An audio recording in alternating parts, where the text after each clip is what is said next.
டாக்டரா படிச்சு டாக்டரா சர்வீஸ் பண்ணி அதுக்கப்புறம் ஐஏஎஸ் படிச்சு ரொம்ப கடினமான படிப்பு படிச்சு 15 வருஷம் நார்த் இந்தியா, மகாராஷ்டிரா, பீகார் இங்கெல்லாம் பீகார்ல வாழவே முடியாது.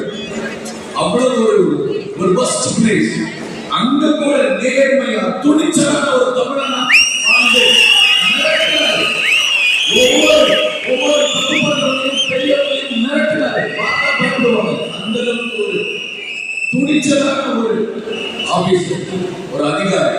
இன்னைக்கு நம்ம திருச்செங்கோடு மண்ணுக்கு கிடைச்சது உங்களுக்கு மிகப்பெரிய பெருமை.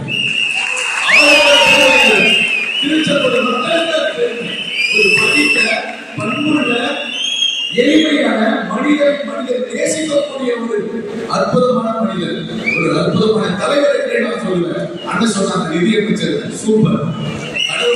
கடவுள் ஒருவரோட அருளால் அது கண்டிப்பாக நிறைவேறும், கண்டிப்பாக கிடைக்கும், ஜெயிச்சதும் நடக்கும். ஆனாலும் இங்க பொய் சொல்லி வாக்குகளை வாங்கி ஜெயிக்கிறதா சில பேர் நினைச்சிட்டு இருக்காங்க. பணத்தை கொடுத்து மக்களை விலைக்கு வாங்கி ஜெயிச்சுதான் இருக்காங்க. மக்களே, இந்த தேர்தல், இந்த 2026 தேர்தல் ஒரு மாற்றத்திற்கான தேர்தல்.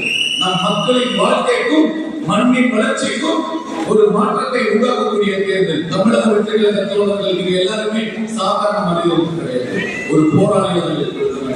ஒவ்வொருத்தரும் ஒரு போராளியா இருக்கணும். இன்னும் எவ்வளவோ பார்த்துறீங்க. தலைவர் பார்க்காத அடுத்ததான் அவரு பார்த்துட்டு இருக்காரு. இவங்க செகண்ட் லெவலுக்கு தலைவர்கள் அவர்களும் வளர்த்துட்டதே பார்த்தாங்க. இப்போ நீங்க இன்னும் 2 நாள் தான் இருக்கு, 2 நாள் தான் இருக்கு.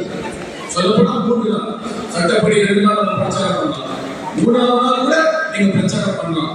அமைதியான முறையில் வெளிப்படையாக தன்மை இல்லாம சைலண்டா என்னென்ன பண்ண முடியுமோ அந்த கடைசி இறுதி நொடி வரை நீங்கள் உலகம் இறுதி நொடி வரை ஒவ்வொருத்தரும் போராளிகளா மாறணும்னு சொல்றேன்.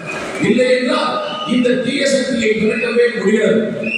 நம்ம கடைசி வரை நீங்க போராடணும். உங்களுக்கு நான் சொல்றது என்னன்னா, உங்களை ஃபர்ஸ்ட் தைரியமா வச்சுக்கோங்க. தோல்விங்கிற ஒரு எண்ணமே இருக்க வேண்டாம். ஆல்ரெடி ஜெயிச்சிட்டோம், நம்ம ஜெயிச்சிட்டோம் அப்படின்றது மட்டும் ஒவ்வொரு நாளையும் மீண்டும் சொல்லுங்க. அதே மாதிரி எல்லாரும் சொன்னாங்க பூத் லெவல் எஜென்ட்ஸ் ரொம்ப முக்கியம்.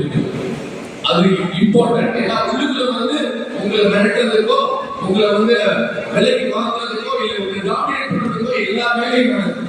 தயவு செய்து தைரியமா எதற்கும் பயப்படாதீங்க. உண்மைக்கு நேர்மைக்கு மட்டும் பயப்படுங்க. உங்களை நீங்க ஒவ்வொரு பூத்